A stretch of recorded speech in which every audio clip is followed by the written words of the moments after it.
Hello, Scott here, Yaskawa American Motorman Robotics. Today we're going to look at the introduction of switching of the tool. So in systems where you're utilizing the multiple tool function, there's ways to switch back and forth between these tools. There are also interlocks to prohibit editing with the wrong tool. So we're going to take a look at this function today. So right now we can see on the programming pendant, I'm going to switch my mode from play mode to teach mode. I can also see that I do have a job displayed on the programming pendant. And I can see in that job I have multiple moves. Now if we reference up to the status area, I can also see my tool number being displayed. With my tool number displayed, I know what tool I'm editing with.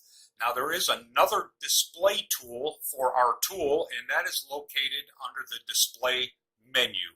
If I touch my display menu, I can see where I can enable tool number.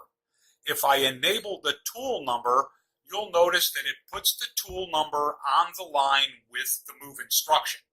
And I know what tool that actual move is being used. Now you can utilize multiple tool numbers in a single job, but you want to make sure you're referencing the correct tool. So I'm going to say, for example, that I would like to change the tool on my second move in this program. So any coordinate other than user allows me access to the tool menu. If I press and hold my shift key and then hit my coordinate key, it takes me into my tool select menu. Even though I don't have my second and third or first and second tools named, those tools are still available to me. If I move my cursor down to tool number 1 and then press and hold my shift key and hit coordinate again, it takes me back to my job display. I can see up in the status area that I am now utilizing tool number 1. So my tool number 1 is active. I'm going to press the servo on ready key and I'm going to enable my servos. Of course, we need servo power to modify any position in a job. I'm going to press the modify key and then press enter. When I do that, I see that the line that I was on now is referencing tool number 1. So now my reference is there. I'm going to go shift and coordinate, and I'm going to go back to the standard tool, tool 0, and then shift and coordinate again. So now my tool is back to tool 0. I can also prohibit the changing of the tool number in a job with a very simple interlock function. If I go to the right side of my main menu and then go into my setup menu, I'm going to find my teaching conditions.